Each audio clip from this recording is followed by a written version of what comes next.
자, 본격적인 토론에 들어가 보겠습니다. 이 남북 도시간 에너지 협력을 위한 자담회, 서울에너지공사와 오마이뉴스가 공동 주최한 자담회인데요.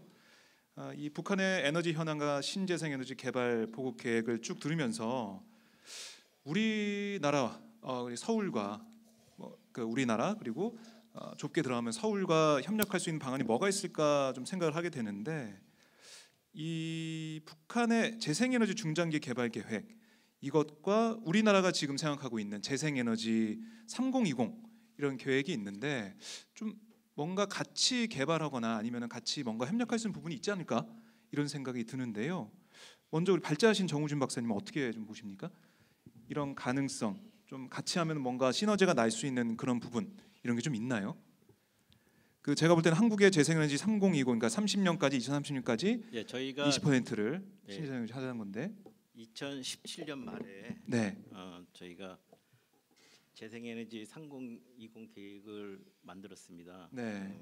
정부에서 만들었는데 그것의 골자를 보면은 현재 재생에너지 발전 비중을 현재 한 7%에서 2030년에 30%까지 20%까지 확대했다. 네. 그래서 30년 20%에서 3020 네, 그렇죠.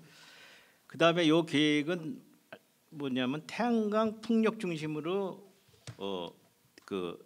신재생에너지를 확대하겠다는 겁니다. 그래서 기존의 폐기물 발전소가 많았었는데 저희가 그거는 거의 증가분이 없고 바이오매스도 뭐 거의 증가되지 않고 대신에 태양광과 풍력이 상당히 많이 증가하는 걸로 이렇게 재생에너지 계획이 돼 있고요. 네. 그다음에 뭐 소형 주택이나 건물이나 협동조합 중심의 소형서부터 뭐 농가 태양광, 대규모 프로젝트형 태양광 단지 이렇게 그 풍력 단지 이렇게 소규모서부터 대규모까지 상당히 이제 다양하게 재생에너지를 설치하겠다 이렇게 좀 계획이 되어 있고요. 그다음에 이것을 뭐 국민 참여형으로 한다든지 지자체 주도형으로 한다든지 이를 통해 신산업을 육성해야 되는지 여러 가지 계획이 담고 있는데요. 요거를 이제 북한에 적용이 되겠느냐 하시는 말씀인데, 네네. 실질적으로 좀 어렵다. 북한은 저희하고 여건이 너무 다르다. 그러니까 크게 다른 게 뭐냐면은 첫째 경제력에 워낙 차이가 나기 때문에 이 경제력의 문제를 무시할 수가 없고, 또 기본적으로 저희는 재생에너지가 가동이 안 돼도 다른 데서 전력을 바로 백업을 받을 수가 있습니다. 그렇지만 북한은 아까 제가 발제에서도 말씀드렸듯이 전력이 절대적으로 부족한 상황에서 재생에너지를 지어놓고 재생에너지가 간헐적 에너지 아닙니까? 이것이 가동해야 할 때는 다른 데서 전력을 받을 길이 없다는 거죠. 그러니까 그런 문제가 있고, 그다음에 송교회 전망이 아까도 말씀드린 굉장히 노후화됐기 때문에 저희는 지금 신재생에너지를 만들어갖고 우리나라 송배전 시스템으로 물러갖고 여러 군데로 이렇게 전력을 생산해서 보낼 수 있지만 북한은 그런 시스템이 안 돼 있다. 송배전망이 노후됐기 때문에 분산형으로만 가능한 거죠. 그러니까 자체 만들어서 그 자체 지역이나 자체 그것만 쓸 수 있는 그런 상황이기 때문에 저희가 만든 3020 신재생에너지를 여기에 대입하기는 좀 어려운 상황이다 이렇게 네. 볼 수가 있겠습니다. 예, 말씀 들어보니까 조금 다른 점들이 있고 그리고 워낙에 인프라가 차이가 있기 때문에 그렇죠. 그런 부분들이 있는데요. 다른 박사님들은 좀 어떻게 보시나요? 좀 말씀하실 땐 마이크 좀 가까이 좀 대주시면 고맙겠습니다. 방송 중이기 때문에요. 네, 네, 우리 박사님. S컵 남상민입니다. 저는 남북 에너지 협력 또는 우리 도시 간의 에너지 협력을 크게 세 가지 맥락에서 먼저 말씀을 드리겠습니다. 네. 첫 번째로 북한의 에너지 당면 과제 측면에서 보면은 일단 공급량의 확대, 두 번째로는 효율성의 확대, 세 번째로는 이 환경 친화적 또는 기후 친화적 에너지원의 확대, 이 세 가지 맥락이 있는데요. 먼저 공급량의 확대 측면에서 보면은 일단 전기 에너지 측면에서만 보면 북한의 전기 보급률이 한 40%밖에 되지 않습니다. 북한 주민들의 한 40%가 제대로 전기를 활용하고 있을 정도로 낮고, 그다음에 정우진 박사님 말씀하셨지만 발전량의 측면에서 보면은 이 남한의 발전량의 20분의 1 정도밖에 되지 않습니다. 그러니까 결국 이 공급량의 확대를 해야 되는데 어떻게 그러면 공급량을 확대할 것인가? 두 번째로 효율성의 확대입니다. 그 수력 발전이 62% 정도 차지한다고 정 박사님께서 말씀하셨는데, 또 한편으로 그렇게 중요한 수력 발전에 그 설비 한 50%는 50% 이상은 전면 교체가 필요할 정도로 노후화되어 있다는 겁니다. 그리고 이런 어떤 효율성의 확대는 이런 생산 부분의 확대가 있고, 또 송배전 시스템 자체가 대단히 효율성이 낮습니다. 뭐 30% 이상 손실률이 되고 하니까, 그러니까 송배전 부분의 효율성 개선, 그 다음에 소비 부분의 효율성 개선, 이 부분이 있습니다. 그 다음에 저 환경 친화적 또는 기후 친화적 에너지 측면에서 보면은 북한 자체 지금 현재 시스템에서는 상대적으로 환경 친화적일 수가 있습니다. 뭐 일단 수력 부분이 60% 차지하니까. 그런데 전체 공급량 자체가 원체 낮기 때문에 문제가 되는데요. 또 한편으로 정 박사님 말씀하셨듯이 향후 30년간 그 재생에너지, 특히 수력 태양광, 풍력을 지금 현재 수력 발전소 발전 용량보다 더 크게 한 5기가와트 규모로 목표로 하고 있습니다. 결국 그런 부분인데, 결국 그러면은 이런 맥락에서 남북 협력은 또는 남북 도시 간의 협력은 뭐야 되냐 하면은, 첫 번째로 아무래도 기술 부분인데요. 물론 제재 국면 이런 부분들이 해소돼야 되겠지만은 많은 부분에 우리가 상대적으로 쉽게 이전할 수 있는 첨단 기술이 아니더라도 기술 영역들이 있고, 두 번째로 정책 부분입니다. 특히 서울시 같은 경우에는 그동안 원전 하나 줄이기 정책을 통해 갖고 다양한 그 시민 참여 프로그램부터 그다음에 그 경제적 인센티브 프로그램, 많은 어떤 정책들을 시험해 왔습니다. 그러니까 그런, 물론 북한의 현재 그 체제, 현재 정책, 현재 그 시스템 속에서 어떤 기술, 어떤 정책이 맞느냐는 그 많은 고민거리지만은, 향후 우리가 당장 1, 2년을 보는 것이 아니라 5년, 10년 그 이후로 볼 때 우리가 적용 공유할 수 있는 정책 그 실험의 결과들은 많을 걸로 생각합니다. 세 번째로 이 자금의 문제인데요. 이런 자금의 문제는 향후 이제 남북 양자 협력이 본격적으로 되면은 남북 협력 기금이든 어떤 다양한 이런 정부의 공적 기금뿐만 아니라 민간 자본을 활용해서 효율성을 개선하고 공급량을 확대할 수 있는 방법들이 있습니다. 그래서 이런 그 기금을 어떻게 활용해야 되는가 하는 부분에서 협력이고, 네 번째로는 실제로 설비 자체를 제공하는 겁니다. 그 발전 설비 또는 효율성 관련된 설비들을 제공하는 건데요.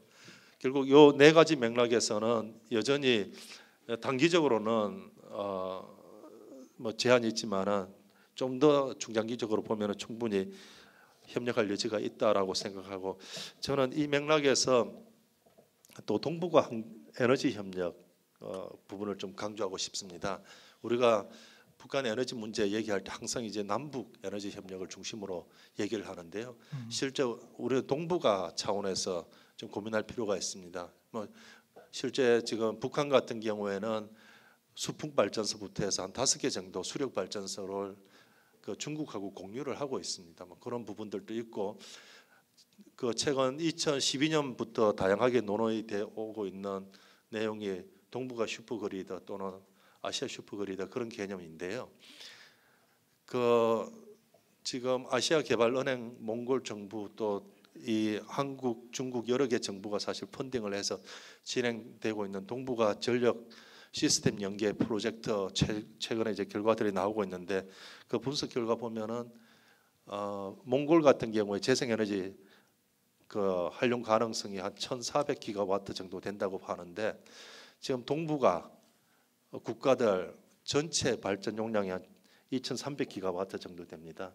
네. 다시 말씀드려서 대단히 이제 발전 재생에너지 그 잠재량이 높고, 또 중국 정부가 주도해서 만든 지구 세계 에너지 연계 개발 기구에서 나온 보고서는 동북아 국가들의 발전 재생에너지 잠재량을 한 940기가와트로 잡고 있는데요. 다시 말씀드려서 이런 재생에너지를 중심으로 동북아 전력망 연계 이 개념들이 상당히 구체화되고 있고, 기술적 측면에서나 산업적 측면에서나 또 지역 안보적 측면에서 타당성이 있다라는 결과들이 나오고 있습니다. 그래서 결국 동북아 다자간 협력 틀에서 예를 들어 몽골의 재생에너지, 또 극동 러시아의 재생 에너지를 활용해서 북한에 공급하는 것도 조만간에 아주 현실적인 대안이 될 수 있다고 봅니다.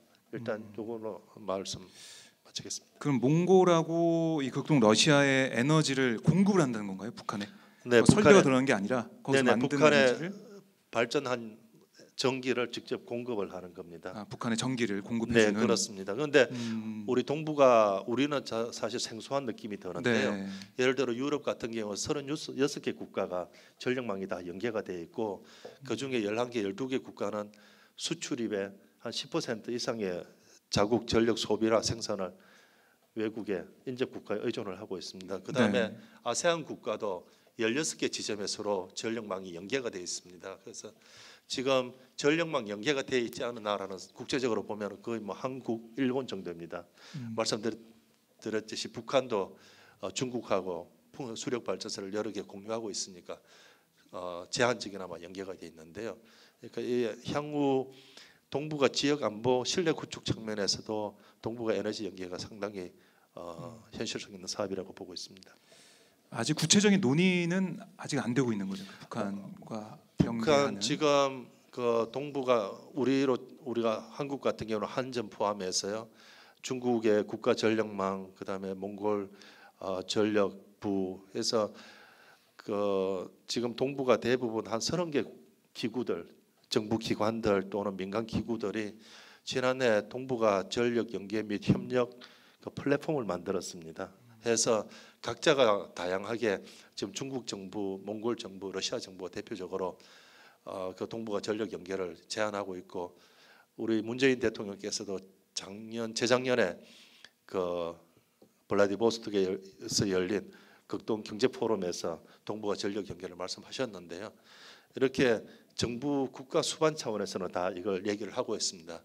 이제는 또 각국 그 전력 기업들도 이미 공동 연구를 마쳤고요. 중요한 건 이제 정부가 실질적으로 협의를 할 수 있는 그 협력체가 만들어져야 됩니다. 그래서 그 논의 구조를 지금 에스캅하고 여러 지금 정부에서 본격적으로 그 정부 간 협정을 논의하는 과정을 지금 시작하고 있습니다. 네. 잠깐 첨언해서 말씀을 네, 정우진 박사님. 그 지금 남 박사님 말씀이 마이크 조금만 가깝게. 남 박사님 말씀드린 것이 동북아 슈퍼그리드가 지금 활발히 논의가 되고 있고요. 네. 한전을 포함해서요. 근데 이제 남북 관계만 봤을 때는 이제 이것도 이제 그 남북만의 문제가 아니라 그건 이제 러시아서부터 몽골서부터 다국적으로 네, 움직이는 네. 거기 때문에 굉장히 좀 복잡합니다. 여러 나라들이 같이 이제 뭐 법도 제정해야 되고 그래서 요거는 좀 언젠가는 좀 될 일이라고 특히 이제 북한이 핵이죠. 우리 북한이 주고 동북아에 어떻게 보면 지정학적 중심 축에 있으니까 네. 북한하고 열리면은 동북아 슈퍼그리드도 좀 더 활발하게 논의가 될 수 있을 거라고 보고요. 다만 단기적으로 당장 우리 북한이 전기를 써야 되는데 그럼 어떻게 하느냐? 동북아 슈퍼그리드는 아니더라도 러시아에서 바로 들어올 수가 있거든요. 시베리아 블라디보스톡에서 이미 2000년 초에 러시아하고 북한이 협상을 했고 검토를 했습니다. 러시아 블라디보스톡에서 청진까지 바로 연계하는 전력망 연계도 했는데 이것이 결국 비용 문제 때문에 이제 무산이 됐고요. 하지만 러시아 쪽은 지금 블라디보스톡 쪽은 당장이라도 북한을 연결을 하고 그다음 남쪽까지 이렇게 연결을 해서 전력을 지금 팔고 싶어하는 그런 희망이 많습니다. 왜 그러냐면 러시아 블라디보스톡은 인구는 별로 없는데 거기 엄청나게 많은 수력 자원이 있고 석탄 자원이 있거든요. 그러니까 발전을 할 수 있는 상당히 싸게 발전할 수 있는 큰 자원이 있기 때문에 이것을 남쪽에도 팔고 그러니까 북쪽이 중심으로 사실은 이제 러시아는 남쪽을 파는데 북쪽을 경유해서 파는 그런 이제 시스템을 더 요구하기 때문에 네. 아마 남북 관계가 좋아지면은 아마 글쎄 남 박사님은 어떻게 보세요? 이 프로젝트는 상당히 본격적으로 바로 논의가 될 수 있는 네. 것이 아닐까. 네, 그렇습니다. 네.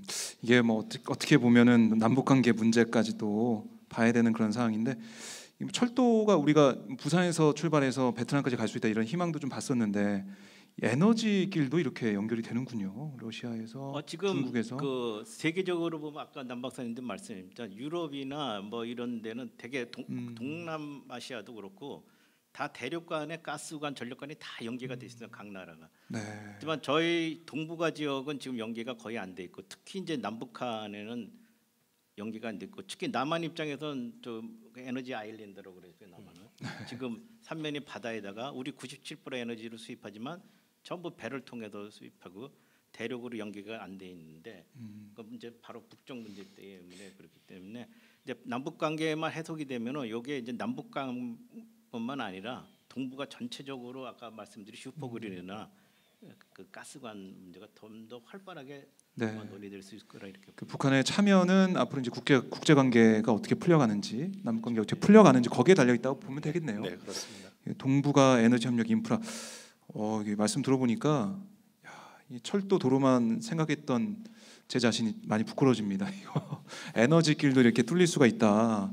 에너지 협력이 가능하다는 말씀이신데 이 부분은 어쨌든 좀 먼 얘기긴 하고 앞으로 저희가 그 남북 간 도시 간 에너지 협력을 위해서는 좀 더 바로바로 좀 할 수 있는 그런 부분들이 없을까 이런 것 좀 찾게 됩니다.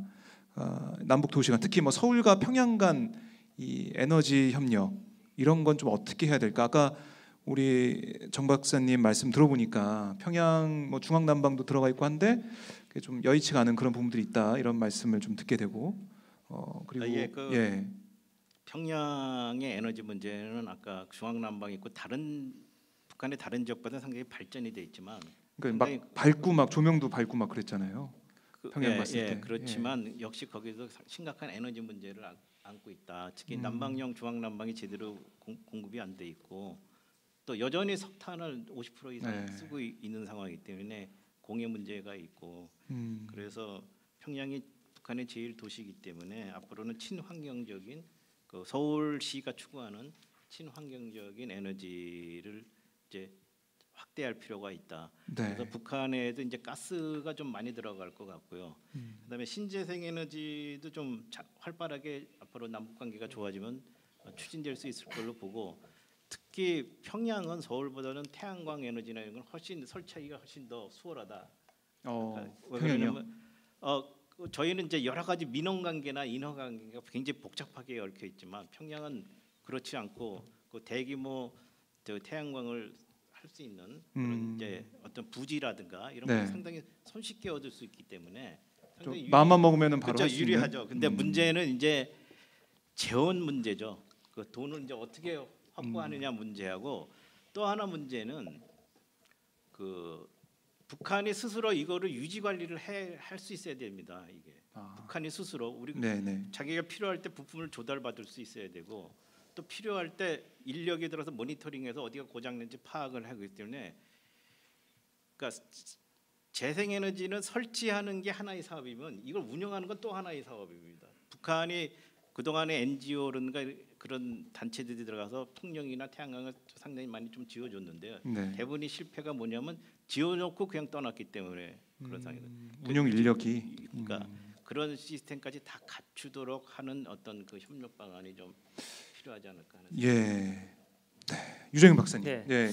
그 저는 그 구체적인 도시 즉 이제 뭐 평양이나 서울과 구체적인 협력 방안을 논의하기 전에 지금 이제 평양이나 북한에 대한 에너지 현황에 대해서 저희가 한번 살펴봤지 않습니까? 과연 북한이 어떤 방향으로 어떤 식의 에너지 시스템을 구축하는 것이 바람직할 것이냐? 기본적으로는 아까 말씀하셨듯이 재생 가능 에너지를 위주로 하는 그런 좀 지속 가능한 에너지 시스템이 굉장히 중요한 것 같고 또한 좀 안정적인 에너지 공급도 굉장히 중요한 것 같고요. 그런 차원에서 저는 우리가 가지고 있는 기존의 어떤 방식과는 좀 더 다른 방식의 접근이 북한의 에너지 시스템을 우리가 이제 좀 비저닝 하는데 좀 필요하지 않을까 생각이 됩니다. 아까 이제 인프라도 너무 부족하고 기술력도 부족하고 자본도 부족한 상황, 이런 상황이 현실이라면은 이런 상황에서 우리가 어떤 좀 지속 가능하고 소위 말하는 분산형 에너지 시스템으로 갈 수 있는 방안이 없을까라는 것을 좀 고민을 해야 될 것 같은데 좀 아이러니하게도 이런 그 아주 그 촘촘한 우리나라처럼 인프라 그 송배전 시스템이 없이 지역 단위의 배전 시스템이 존재한다는 것이 어떻게 보면은 하나의 좀 기회일 수도 있다고 생각이 됩니다. 아까 이제 정호진 박사님 발표에서도 잠깐 언급이 됐는데 그런 분산형 에너지 시스템을 우리가 추구한다면은 굳이 과거처럼 중앙 집중적인 대형 발전소와 중앙 집중적인 네트워크가 필요 없을 수도 있거든요. 지역에서 지역의 에너지를 지역의 자원을 이용한 에너지 시스템을 구축할 수 있다면은 그리고 지금은 기술적으로 그렇게 상당히 가능한 수준까지 되어 있습니다. 뭐 이를테면 이제 그리드 패러티를 넘어서 소켓 패러티 그러니까 소규모 태양광이 일부 나라에서는 소매 가격보다 그 단가가 낮아지는 그런 상황이 도래하고 있거든요. 그래서 아까 김정은 시대 때 들어오면서 굉장히 재생가능 에너지가 활발하게 확산되고 있다라는 것은 사실은 어느 정도 경제성이 이제 확보되었다라는 그런 측면도 있고 그리고 북한 내에서도 굉장히 재생가능 에너지에 대한 관심이 굉장히 높습니다.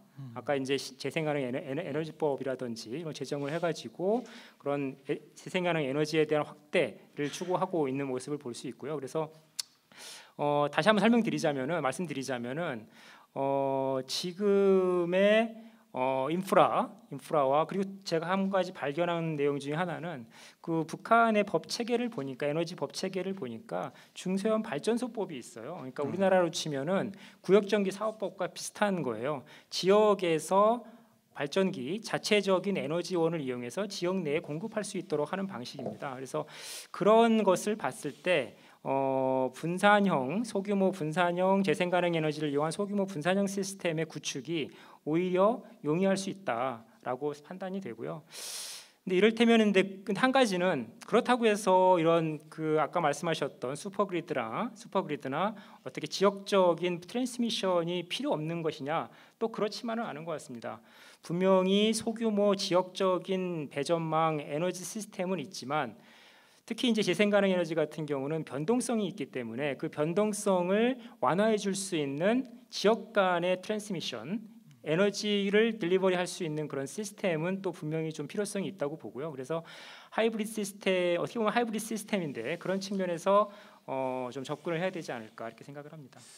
예, 그 분산형 에너지 시스템에 대해서 좀 말씀해 주셨는데요. 그럼 우리 서울시와 네네. 평양시 간에 뭔가 좀 구체적으로 뭐 이를테면 뭐 태양광 사업을 같이 할 수 있는 부분이 네네. 있다든가 네. 풍력 발전을 같이 할 수 있는 부분이 있다든가 뭐 이렇게 구체적으로 좀 들어가면 어떤 게 좀 있을까요? 생각할 수 저희가 있는? 예. 네네 그 한 가지 뭐 예를 들자면은 지난해에 스리랑카의 콜롬보시하고 저희가 협력 방안을 한번 논의한 적이 있어요. 그 스리랑카 콜롬보에서 지금 추진하고 있는 게 100만 호 태양광입니다. 예. 100만 호 태양광. 100만 호 태양광. 100만 호 주택은 들어봤는데 100만 호 태양광 처음 들어. 100만 주택이나 100만 호 태양광이나 똑같은 개념이죠. 네네. 그러니까 큰 태양광 시스템이 아니라 유틸리티급이 아니라 소규모 루프탑 태양광 100만 호를 짓겠다라고 네. 하는 계획을 발표를 했어요. 근데 절묘하게도 서울시가 지금 추진하고 있는 1기가와트 태양광 100만 호 태양광과 정확히 일치합니다. 그래서 저희가 이런 정책적인 그리고 기술적인 어떤 시스템 확산을 위해서 같이 공동으로 좀 추진을 하자 이런 네. 좀 협의를 한 차례 좀 하고 추진을 했는데요. 그 평양시도 마찬가지로 지금 아까 말씀드렸던 것처럼 베란다형 태양광이 이미 뭐 평양시 같은 경우는 굉장히 많이 보급되어 있는 상황이고 서울시도 그런 소규모 태양광에 대한 보급을 굉장히 열심히 추진하고 있는 상황입니다. 그래서 지역적인 태양광 지원센터도 마련해서 지원 중이고요. 또 건물에 적합한 태양광 R&D 사업들도 지금 저희가 진행 중이에요.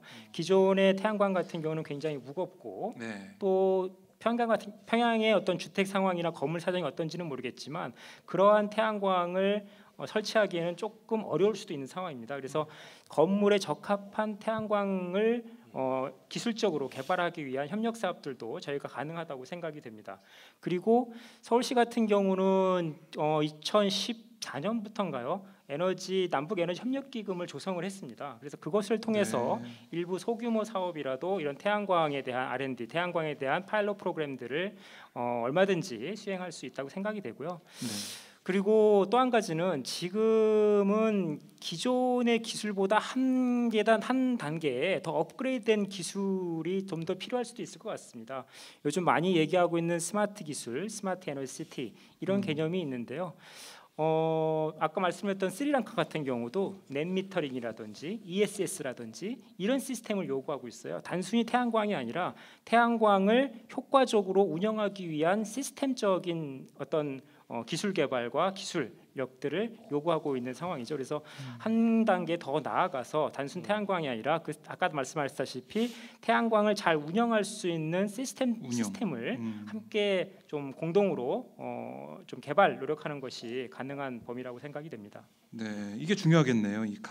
그 효과적으로 운영할 수 있는 시스템 네네. 마련해서 계속해서 쓸 수 있는 그런 방안들 만들어야 될 텐데, 그럼 우리가 태양광이 협력을 한다면 태양판이라고 하나요? 그걸 우리가 사서 뭐 전달하고 뭐 이런 식으로 하는 건가요? 그 여러 가지 협력 방안이 있는데 뭐 인도적 차원의 협력 방안도 있을 것이고 아니면은 이제 개발 단계에서의 협력 방안도 있을 것이고 나아가면 이제 상업적인 협력 방안 등이 있을 텐데 아무래도 초기 단계는 인도적 차원 그리고 낮은 수준의 상업적인 비즈니스 모델 이런 것들이 좀 가능할 것 같습니다. 그래서 서울시가 한다면은 공공 차원에서 그런 인도적 차원의 어떤 협력 프로그램이나 지원 사업 등을 우선적으로 좀 실시할 수 있을 것 같고요.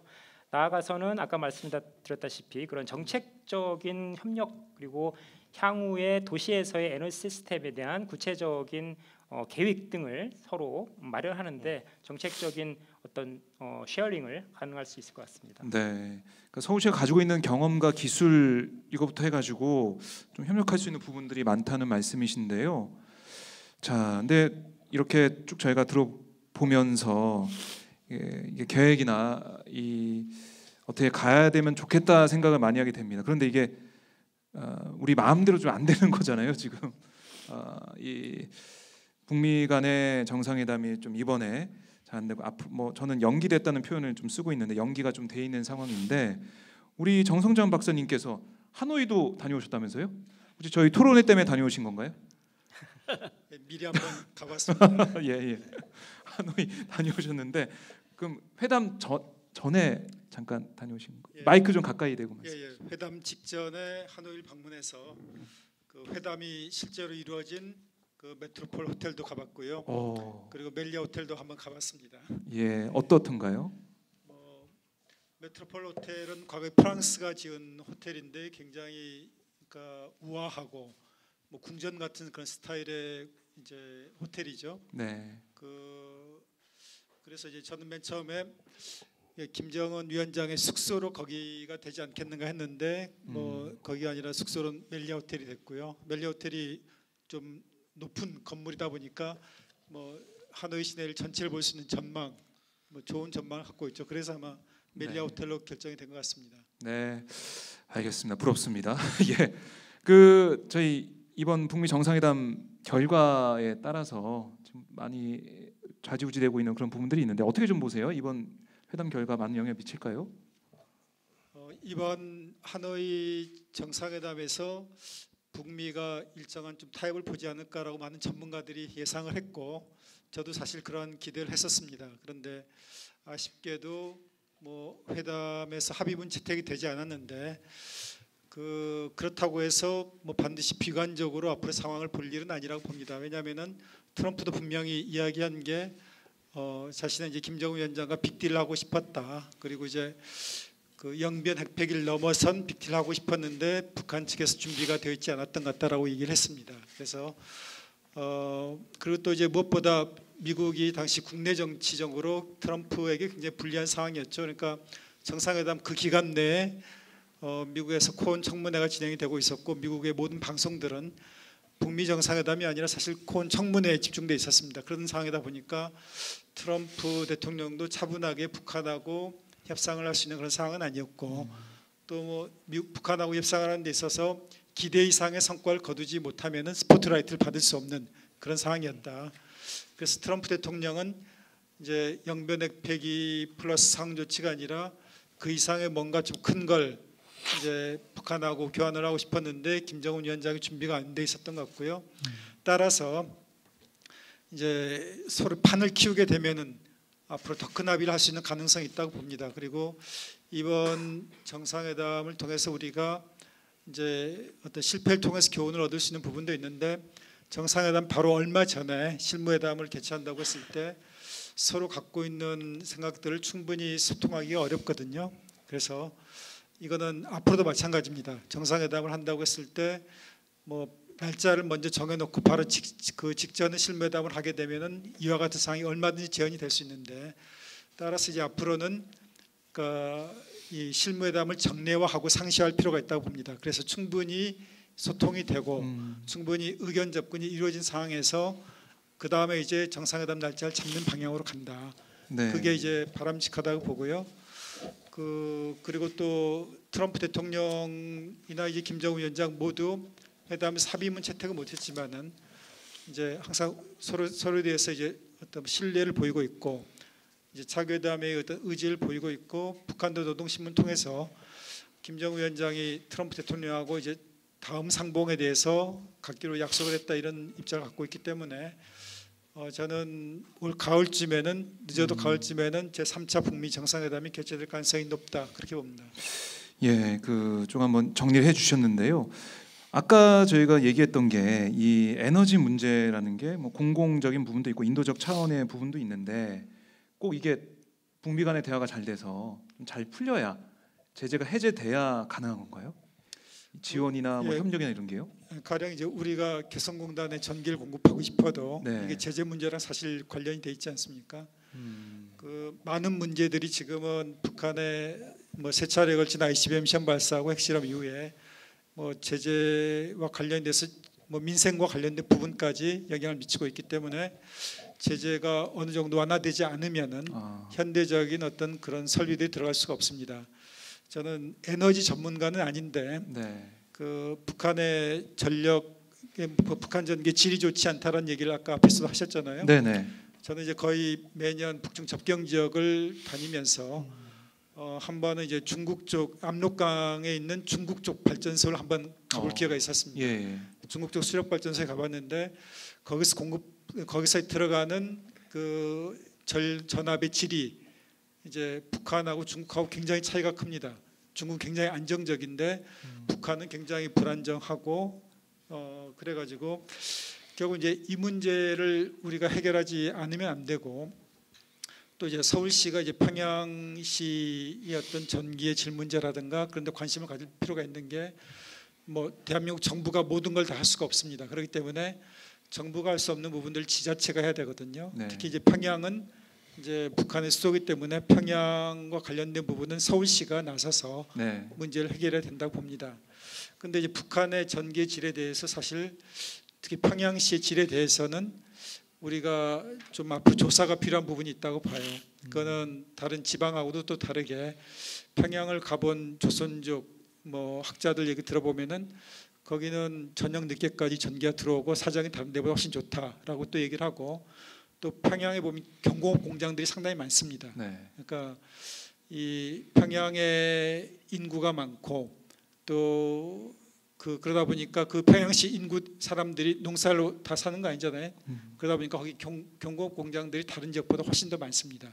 그럼 그 경공업 공장들에도 전기가 들어갈 텐데 네. 이 전기의 질이 나쁘다고 했을 때 그 공장 운영에도 문제가 있을 수 있다고 보거든요. 근데 이제 첨단 이제 제품이 아니면 영향을 덜 받을 수 있는데, 뭐 북한도 이제 평성인가 거기에 IT 단지가 있다는 얘기도 있는 것 같은데, 그렇다면 IT 산업 같은 경우에는 전기의 질이 좋아야 되지 않습니까? 그래서 우리가 이제 북한의 또 IT 인력의 질이 좋다라고 얘기를 하는데, 거기랑 이제 판교에 있는 IT 단지하고 협력도 얘기가 되는데, 네. 일단 무엇보다 필요한 게 그 평양시의 전력 실태 조사 먼저. 예, 조사가 필요하고 이 조사는 제재랑은 큰 영향을 받지 않을 수 있다고 봅니다. 예를 들어서 남북한 철도도로 연결 위한 이제 조사를 착공은 예. 이제 제재 영향을 받을 수 있지만 사전 조사는 영향을 안 받잖아요. 그래서 당장 이제 제재가 완화되기 전이라도 이제 북한도 이제 평양에 서울시 간의 협력에 큰 관심을 갖고 있으니까 평양의 어떤 그 전기 송배전 실태라든가 뭐 이런 문제들에 대해서 이제 사전 조사를 한번 실시해 보면 어떻겠는가 네. 일단 생각을 합니다. 남 박사님, 이 동북아 에너지 협력 인프라 구축 관련해서 지금 이 정 박사님 말씀하신 것처럼 조사 먼저 좀 해보자. 네. 아이디어 차원에서라도 네. 얘기를 해서 그럼 조사할 수 있게 해달라. 뭐 유엔 쪽에 요청할 수도 있고 그런 방향은 좀 힘들까요? 어떻게 보세요? 충분히 가능할 걸로 봅니다. 저희 UN 에스캅 같은 경우에도 네. 지난 한 10년 남짓 동안 북한 에너지, 그다음 교통, 통계, 환경 각 다양한 영역의 관료들을 밖으로 불러서 교육 훈련을 꾸준히 해왔습니다. 한 30개 정도 교육 훈련 사업을 했는데요. 그 중에 하나가 에너지 영역에서는 이 효율성 개선 부분들이 컸습니다. 그러니까 일반 전력 부문의 송배전 효율성 개선도 있었고 또 열차 운행하는데 효율성 개선 부분들도 있었고 했는데요. 그다음 향후도 저희가 이 영역에 북한 교육 훈련 사업을 지속할 예정으로 돼 있는데 네. 그런 경우에 이번에는 좀 더 북한 현황 파악하는 상황 분석하는 그걸 일단 먼저 하려고 사실 기획을 하고 있습니다. 그런 맥락에서 말씀하신 조금 더 구체적인 그런 네. 조사 작업은 가능할 걸로 생각합니다. 네. 조사부터 해야 된다. 이게 저도 생각해 보니까 조사부터 돼야 뭐 다음 단계를 준비할 수가 있다고 보는데 정 박사님은 어떻게 보십니까? 그 조사를 먼저 하고 뭐 동북아 에너지 협력 차원에서라도 좀 조사를 먼저 해야 되지 않나 이런 생각도 드는데요. 예, 디테일하게 사업이 시작하려면은 기본적으로 조사를 하고 투자를 하는 게 당연한 수순이죠. 그렇지만 지금 현실적으로 그렇게 쉬운 문제는 아니고 네. 북한 지금 보면은 예를 들어서 투자자 보통 북한의 상관습은 투자자한테도 안 보여줍니다. 뭐 광산이나 전력 설비 이런 건 안 보여주고 2000년 초에 남북 간의 전력 협상이 있었습니다. 6.15 선언 이후에 12월에 전력 협상이 있었는데 그때 우리가 전력을 주겠으니까 니네 발전소를 좀 보자 그랬는데 결국 안 보여줬습니다. 그래서 그 협상이 무산이 됐거든요. 그러니까 북한의 상관습은 좀 국제적인 관력은 상당히 왜 안 다르기 보여주는 때문에 걸까요? 좀 그러니까 여러 가지 낙후돼서요? 자존심 문제도 있고 또 뭐 비밀 문제도 있고 여러 가지가 뭐 복합이 돼 있겠죠. 체제 문제도 있고. 네네. 그래서 조사를 이제 이것도 지금 이제 남북 간에 역시 정치적인 변화가 있어야지만 좀 가능한 문제인데 그럼 우리가 그때까지 기다려야 되느냐? 네. 우리가 뭐 디테일 사업에 착수할 때는 조사가 필요하지만 기본적인 틀을 잡고 방향을 잡고 이럴 때는 그 여러 가지 정보들을 종합을 해갖고 우리가 큰 기획안을 마련을 할 수가 있기 때문에 그런 거를 지금서부터 조사하고 나서 준비하는 게 아니고 조사하기 이전에라도 지금 남북 관계가 상당히 경직된 상황에서도 우리가 해야 될 일은 앞으로 남북 간의 관계가 나아지면은 어떻게 할 건가 그런 거를 남북 관계가 나아진 다음에 하면 상당히 늦습니다. 네. 그러니까 지금서부터도 여러 가지 경우의 수를 파악을 해갖고 여러 가지 기획안을 좀 가질 필요가 있다. 특히 또 신재생 에너지 같은 것도 우리가 북한하고 어떻게 앞으로 협력을 할 것인가. 이게 왜 그러면 돈이 상당히 많이 들어가는 겁니다. 이게 그럼 재원이 이거 어떻게 조사를 그렇죠. 할 거냐. 북한이 아까 어느 정도 지원은 가능하지만 북한 쪽에서 뭘 내놓지 않으면 이거 계속적인 투자가 가능하지 않거든요. 그럼 어떠한 투자 방식을 정할 것이냐 그런 문제가 또 있고요. 사실 저희 그 설비 신재생 에너지 설비를 보면은 다 저희도 중국산이 많습니다. 외국산이 많고. 중국산 많이 안 태양광. 쓰려고 하지 않나요? 지금 뭐 그게 싸니까 일단. 태양광 그래서 패널이요? 북한에 예를 들어서 신재생 에너지가 들어가더라도 잘못하면 우리는 자금만 되고 설비 이런 건 다 외국에서 갖고 오는 이런 상황이 될 수 있기 때문에 이제 그런 상황을 만들지 않기 위해서는 우리가 그러니까 우리 문 대통령께서도 말씀하시지 남한 주도의 경제 협력이 하려면은 우리 제품이 많이 들어가야 되는데 우리 제품이 북한에도 어떻게 경쟁력을 갖고 있을 건가 그것이 참 상당히 중요하다고 생각이 됩니다. 왜 그러냐면은 과거의 남북 관계에는 보면은 남북만 좀 이렇게 서로 아까 6.15 선언에 친해졌게 돼 남한이 거의 독점적인 투자자 입장 같이 돼 있었는데 앞으로 남북 관계가 변하면은 남한만 투자자가 아니고 일본, 중국 상당히 많은 나라들이 같이 북한에서 뭐 북한이 경쟁을 새로운 하겠네. 시장으로 형성되면은 과연 우리가 거기서 경쟁력이 있을 것인가 하는 문제를 저희들이 좀 깊이 생각을 해야 되고요. 네. 특히 신재생 에너지 문제도 그렇고 그 다음에 일반적인 뭐 광산 개발도 우리가 우리 국내 광산 개발 노하우가 한 것 별로 없기 때문에 북한에 광물이 많아도 광산 장비를 만들어내는 여기 업체가 거의 없어요. 전혀. 그것도 중국 그건 쪽인가요? 다 중국에서 또 갖고 올 가능성이 많고.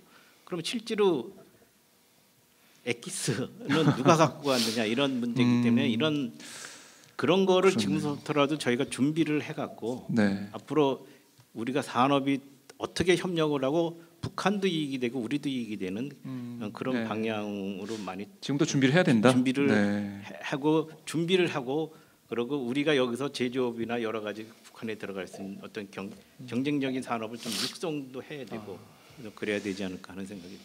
알겠습니다. 이어서 정 박사님. 예. 예.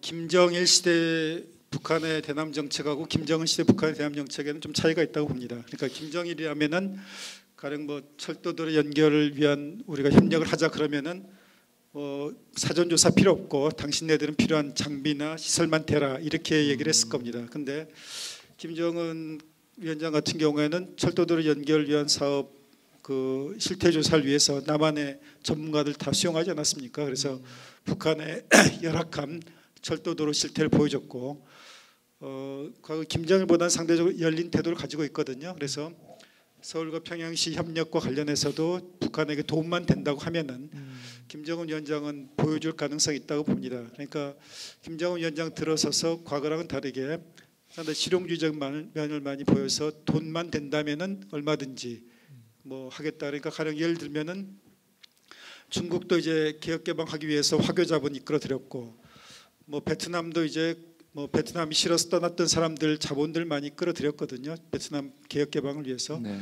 이제 북한도 보면은 흥미로운 거는 탈북자들이 북한이 싫어서 이제 북한을 떠났는데 그 탈북자들이 북한 주민들에게 보내는 돈에 대해서는 뭐 북한에서도 그걸 이제 보장을 해줍니다. 보장해주고 그 다만 이제 탈북자들이 밖으로 나가는 거는 맞고 이런 식으로 굉장히 좀 실리적인 접근을 하고 있고요. 그래서 서울과 이제 평양 간의 협력 가능성이 뭐 과거보다는 좀 커졌다. 과거처럼 일방적으로 뭐 자본하고 뭐 설비만 되는 그런 이제 상황은 좀 우리가 피할 수 있지 않겠는가 좀 생각을 합니다. 네. 네. 우리 남 박사님. 네. 저도 그 정승장 박사님 말씀에 여러모로 동감하는데요. 동의하는데 저희가 이 재생에너지 등 에너지 분야 북한의 지금 그 형태를 보면은 일단은 소규모 단위로 개별 개인이 구매하는 또는 기업이 구매하는 중국의 그 태양광 패널이든 그런 부분들이 하나가 있고 일단 그 추세는 당분간 지속될 수밖에 없을 거고요. 그런데 좀 더 이런 에너지 설비나 시스템을 좀 더 전면적으로 개량하고 그 체계하기 위해서는 새로운 자본이 필요한데 그거는 지금 개인 수준의 무역으로 감당할 수 없는 부분입니다. 그런 부분들은 일단 단기적으로는 결국 남북 협력 차원에서 풀어야 될 부분들이 상당히 크다고 보고요. 그리고 장기적으로 북한이 해외 자본의 직접 투자를 상당히 용이하게 수용할 수 있는 상태가 된다면은 그때는 뭐 중국의 기술이든 다른 유럽의 기술이든 국제적인 마켓이 형성될 수밖에 없다고 봅니다. 그런데 일단 이 단기 또는 중기 차원에서는 여전히 남한의 기술, 남한의 자본, 남한의 정책들을 활용할 여지가 있고 또 정우진 박사님 말씀하신 대로 이런 더 기회들이 다른 국가들이 사전에 선점하지 않도록 우리가 좀 더 적극적으로 해야 되는 부분들도 있습니다. 또 철도도 마찬가지입니다. 이건 남쪽에서 남한이 투자해야 될 부담으로 보고 있는데 사실 러시아에서도 북한 철도에 투자하는 관심이 있고 중국도 관심이 있습니다. 예. 그러니까 우리 관점에서 단순히 이걸 우리의 어떤 비용의 경제적 부담이다 이렇게만 규정할 수는 없는 것 같습니다. 예. 그래도 그 북측에서는 우리 측 자본을 좀 선호하지 않을까요? 좀 어떻게 보세요? 그래도 남북 관계가 괜찮아지면 예, 한 단기적 가지, 그렇지 않을까 싶은데. 가령 이제 평양시를 발전시킨다는데 네. 뭐 한국의 서울시는 관심을 갖겠지만은 뭐 베이징시가 거기에 대해서 큰 관심 갖겠습니까? 아무래도 이제 북한의 어떤 지역 발전, 네. 뭐 도시간 협력, 북한과의 도시간 협력에 대해서는 한국이 가장 큰 관심을 갖고 있다고 봐야 될 겁니다. 그렇죠. 그러니까 저희가 이렇게 또 좌담회를 통해서 예, 예. 해법을 좀 찾고 있는데요.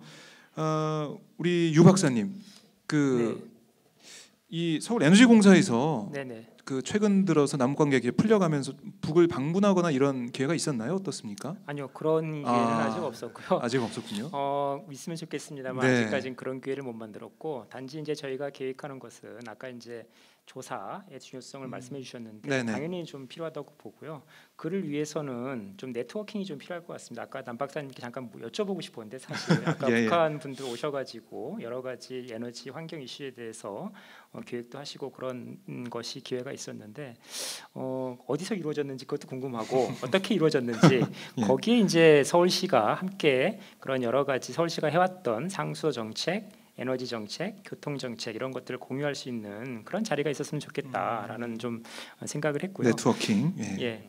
그리고 이제 기획이나 조사 측면에서 신재생 에너지를 굉장히 좀 강조하는 게 사실은 대단히 어떤 인프라, 대규모 자본이 필요한 인프라 같은 경우는 그런 기획이나 이런 초기의 조사 단계에서 굉장히 불확실성도 높고 여러 가지 이제 이해관계자가 있기 때문에 상당히 좀 더디게 진행될 수 있는데 이런 로우 소프트 에너지 같은 경우는 굉장히 좀 빠르게 그리고 일단 기획이 되면은 굉장히 쉽게 빠르게 진행될 수 있는 장점이 또 있습니다. 그리고 그것이 바로 이제 주민들, 북한 주민들의 민생에 바로 연결될 수 있기 때문에 그리고 이제 나중에라도 소위 말하는 이제 후회 없는 정책이죠. 그게 뭐 많이 지어놨다고 해서 네. 나중에 후회될 수 있는 만한 기술은 아니니까 충분히 기획 단계에서 빠르게 의사결정이 내려지고 진행될 수 있는 사업으로 생각이 됩니다. 정치적으로 민감하지도 않고요. 그러니까 이 서울에너지공사를 포함해서 에너지 관련된 분들이 좀 북측에 가셔가지고 네네. 그 카운터 파트너랑 좀 얘기 좀 나누고 그런 저가 게 그 필요할 것 중요한 게 같은데. 예. 아까 이제 계속 이제 그 시장 메커니즘 지금 이제 어떻게 보면은 그런 상업화된 비즈니스 모델을 저희가 상상하기는 아직까지는 어려운 상황이지 않습니까? 네. 그런 상황에서는 어떤 공적인 기관들 간의 협약을 통해서 사업이나 어떤 실증 사업들이 진행될 수 있는 여지는 많을 것 같아요. 그래서 공사가 주도 서울시와 만약에 평양시가 에너지 협력이나 여타의 정책 협력을 한다면은 네. 서울시 에너지공사와 카운터 파트너인 어떤 공적 기관이 일차적인 어떤 우선적으로 좀 만나서 협의를 할 수 있는 가능성은 좀 있을 것 같습니다. 그런 네. 방식이 좀 효율적일 것 같습니다. 그러게요. 예. 그런 방식이 좀 효율적일 것 같은데 이번에 뭐 남북 회담이 열리면은 에너지 부분이 좀 얘기 나왔으면은 좋겠습니다. 이게 정말 이 민생의 중요한 부분이잖아요. 에너지 그렇죠. 문제가 이게 좀 논의가 됐으면 좋겠는데. 그리고 한 예. 가지 좀 추가로 말씀을 정 드린다면 박사님. 예. 북한 사람들의 마인드에도 좀 변화가 있었습니다. 그러니까 과거 이제 김정일 시대 같은 경우에는 외국에서 투자한다고 했을 때 그 투자가들은 자본가는 뭐 프롤레타리아 착취하는 계층이고 그러니까 그 사람들 돈을 빼먹어도 된다. 좀 이런 식의 생각을 갖고 있었던 것 같습니다. 그러니까 맨 처음 계약을 해놓고 나서도 끊임없이 그 다음에 뭔가를 요구를 하고 추가적으로 요구하고 이제 그랬는데 이제 그리고 약속을 잘 안 지키는 경우도 생기고요. 근데 이제 그런 것들이 자본가를 악으로 보는 그런 것하고도 관련이 있었다고 뭐 볼 수가 있습니다. 근데 김정은 시대 들어와서 좀 많이 바뀌었다고 얘기를 하는데 네. 뭐 중국하고 사업하거나 그럴 때도 저쪽에서 약속을 많이 참 잘 지키려고 한다고 합니다. 그 이유가 뭐냐면은 한번 뭐 저쪽에서 뭔가 떼어먹고 끝나면은 그 다음에 뭔가 할 수가 없거든요. 그러니까 단기적인 이익을 아니라 장기적으로 봤을 때 이제 그러니까 중국이라든가 어딘가 사업을 하려고 하면은 약속을 지켜야 된다. 이런 식의 생각이 이 중국 사람들에게서 북한 사람들에게 상당히 많이 커졌다라고 얘기를 하고요. 네. 그또 이제 북한 내부에서도 시장이 많이 커지지 않았습니까? 그리고 또 시장 소위 말하는 돈주들끼리 서로 거래할 때도 이제 물건 보내고 그 다음에 또 이제 또 뭐 다른 거 이제 나중에 돈을 받고 이게 신용이 없이는 불가능한 거죠. 그러니까 북한에서도 신용이라는 걸 뭐 과거보다 훨씬 더 중요하게 생각을 하고 그래서 과거 김정일 시대보다는 우리가 협력하는데 좀 조건이 좀 좋아진 건 아닌가 그렇게 나아지고 있다. 생각합니다. 네. 저희가 쭉 말씀을 들어봤는데요. 뭐 이 북미 대화가 잘 됐으면은 더 오늘 자다면 분위기가 밝았을 것 같은데 하지만 뭐 앞으로 좀 끝난 게 아니라 계속 이어지는 거니까 저희가 이렇게 지켜보면 좋을 것 같고 저는 이 북한의 이런 전력 사정, 에너지 사정을 오늘 처음 이렇게 구체적으로 좀 들어봤고요. N에너지라는 걸 좀 처음 들어봤습니다. 에너지. 북한은 그게 참 신기한 면인데요. 예. 북한은 그 뭐 저기 축구 용어도 다 자기네 용어로 바꾸지 않습니까? 그렇죠. 예. 근데 저희는 그냥 왜 에너지는 일본식 표현이거든요. 그렇죠. 독일도 그렇습니다. 독일도 그런가요? 그게 독일에서 일본에서 아. 에네르기라고 그러거든요. 그게 뭐 독일에서 원이 되는지 예, 모르는데 그거를 아직까지 그러니까요. 쓰고 있어서 좀 만화책에서만 보던 재생 단어인데. 에너지법 좀 그래서 좀 그게 참 의아합니다. 네. 어쨌든 뭐 그 용어 차이는 있지만 신재생 에너지에 초점을 맞추고 있다. 이거는 남북이 똑같네요. 그 2044년까지 북한도 계획을 가지고 있고. 예. 근데 이제 저희하고 조금 다른 측면은 네네. 아까도 말씀드렸지만 이제 저희는 기본 인프라가 돼 있는 상황에서 예. 이제 신재생 에너지가 얹어지는데 거기. 북한은 아직 기본 전력 인프라가 없습니다. 그렇기 때문에 이게 신재생 에너지나 분산형 전형이 우리보다는 많이 확대하고 아무것도 없는 상황에서 굉장히 많이 확대하지만 그거 못지않게 네. 기존 화력을 키워나가는 게 가장 중요한 전력 문제를 해소하는데 가장 중요한 문제다. 물론 이제 농촌이나 아니면 도시 곳곳의 가정용이나 아니면 뭐 저기 상업용으로 신재생 에너지가 확대되지만 기본적으로 북한에서 산업이 돌아가려면은 화력 발전소를 줘야 됩니다. 지금 수력 갖고도 안 되고 화력을 주려면 화력을 과연 어떤 발전소를 지을 것이냐, 석탄 발전소니까 수력으로 가스로 할 것이냐, 네. 뭐 여러 가지 환경 문제, 그리고 뭐 수입 에너지를 쓸 거냐, 자체 에너지를 쓸 거냐 여러 가지 이제 복잡한 문제가 돼 있는데 기본적으로는 화력 발전소를 대대적으로 좀 늘려야 되는 것이 기본 베이스고요. 그 외에 이제 아까도 그렇지만 화력 발전소를 지어도 송배전망에 자유롭지를 않기 때문에 네. 그렇게 그 면에서 그거를 보완해주고 나가는 것이 바로 신재생 에너지이기 때문에 분산형 에너지 시스템 만들어서 분산형 에너지 시스템으로도 확대를 해야 되고 네. 다만 문제가 이제 화력 발전소를 짓고 신재생 에너지 짓도록 제가 계속 말씀드린 것은 이제 재원을 어떻게 네. 조달하느냐 문제. 아까 이제 지원은 일종을 할 수 있지만 그게 지속 가능한 방법은 아니거든요. 그러면 북한을 통해서 어떻게 우리가 경쟁력을 확보하고 북한이 그런 어떤 부지 제공이나 여러 가지 인건비 싼 인건비 제공이 자기 자본이거든요. 네. 그걸 통해서 또 에너지도 해결할 수 있는 그런 어떤 협력 방안을 찾아야 되고 또 이제 지원이라 해도 우리가 계속해서 할 수는 없기 때문에 여러 가지 그 재원 소스를 저희가 좀 찾아봐야 되는데 네. 제가 보는 게 이제 여러 가지 그 녹색 그 기금이라든가 아니면 제가 생각할 때 ODA 자금을 좀 많이 활용하는 게 좋지 않을까. 이제 막 신재생 에너지 같은 거는 지금 아프리카 이런 데도 세계 ODA 자금이 많이 들어갑니다. 네. 그러니까 저희도 물론 ODA로 북한을 이제 지원을 해주지만 외국에서 오는 ODA의 신재생 에너지 디벨로퍼를 저희가 하는 거죠. 그러니까 그런 식으로 해서 물론 자금은 외국에서 원조 자금으로 ODA 자금으로 들어오지만 실제 거기서 공사를 하고 운영을 하는 거는 좀 우리가 될 수 있게 네. 뭐 그렇게 되려면 북한하고의 상당한 이제 네트워크도 있어야 되고 그러니까요. 신뢰 관계도 같이 구축돼야 되는 네. 그런 문제가 있지만 그런 식으로 해서 재원 소스로 상당히 다양하게 저희가 좀 물론 이제 고려해 볼 필요가 있지 않을까. 네, 알겠습니다. 오늘 발제해 주시고 정리 말씀까지 해주셨는데요. 그럼 저희가 그 정 박사님 말씀 들었으니까 정우진 박사님 말씀 들었으니까 정성장 박사님, 그다음에 남 박사님, 유 박사님 짧게 마무리하는 발언으로 한 30초 정도씩 듣도록 하겠습니다. 네. 서울시와 평양시 간의 협력 이거는 앞으로 남북 관계가 개선된다고 했을 때 반드시 추진해야 될 사업이라고 보고요. 특히 김정은 위원장이 재생에너지에 큰 관심을 갖고 있습니다. 북한 노동신문에 봐도 재생에너지에 대한 언급이 많이 나오고요. 그래서 이 분야에서 남북이 협력할 수 있는 가능성도 충분히 있다. 그래서 이것을 위해서 당장은 올해 어떤 남북한 간의 이제 사전 조사부터 시행을 하는 것이 필요하다고 생각합니다. 이상입니다. 네, 알겠습니다. 남 박사님.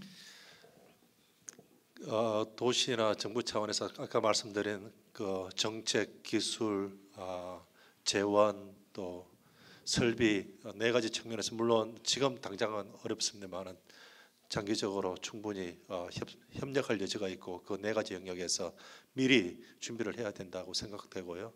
이와 아울러서 동북아 지역 에너지 협력 차원에서도 북한을 어떻게 참여시키고 어떻게 우리가 좀 그 동북아 에너지 협력을 주도적으로 해 나갈 수 있을지 그에 대한 고민도 필요한 것 같습니다. 네. 네, 북한이 지금 공급 에너지가 남한의 한 3% 정도, 4% 정도이고 전력 그 1인당 전력 사용량도 거의 17분의 1 정도밖에 안 되는 수준입니다. 그래서 어떻게 보면은 거의 후진국 수준의 좀 전력 사용량이나 에너지 사용량을 갖고 있는데 앞으로의 북한의 에너지 시스템에 대한 전망, 비전 이런 것들을 남한과 함께 논의하는 과정에서 어떤 사업 영역에서 어떤 방식으로 협력이 가능할 것인지를 좀 구체적으로 논의할 수 있을 것 같습니다. 그래서 그런 민간과 어떤 도시 간의 다양한 채널에서의 이 그 커뮤니케이션 이런 것들이 좀 굉장히 좀 활발하게 적극적으로 모색이 돼야겠다라고 좀 생각이 됩니다. 그런 가운데에서 북한과 남한이 서로 상생할 수 있는 모델, 서로 협력할 수 있는 모델을 도출할 수 있지 않을까 생각이 됩니다. 네, 긴 시간 동안 오늘 네 분 고생 많으셨습니다. 다음 기회에 또 상황 변화가 있으면은 이런 자리 마련해서 그 동안에 있었던 그 과정을 짚어보고 과제도 한번 저희가 또 되짚어봤으면 좋겠습니다. 오늘 잘 들었습니다. 네, 고맙습니다. 감사합니다. 고맙습니다. 네, 시청자님 어떻게 보셨습니까? 오늘 남북도시 간 에너지 협력을 위한 자담회 이렇게 진행해봤는데요. 저희가 잘 몰랐던 북한 내 전력 사정, 에너지 사정 같은 거 다 알 수 있었고요. 우리가 어떤 부분을 좀 준비해야 되고 어떤 부분이 과제로 남아 있는지 이것도 상세하게 짚어볼 수가 있었습니다. 오늘 이 영상 저희가 또 VOD로 올리니까요. 주변에 좀 많이 알려주셔가지고 남북 간의 에너지 협력도 필요하다. 이런 것들 제 공감대도 만들어갔으면 좋겠습니다. 네, 오늘 정말 고맙습니다. 다음에 다시 뵙겠습니다. 고맙습니다.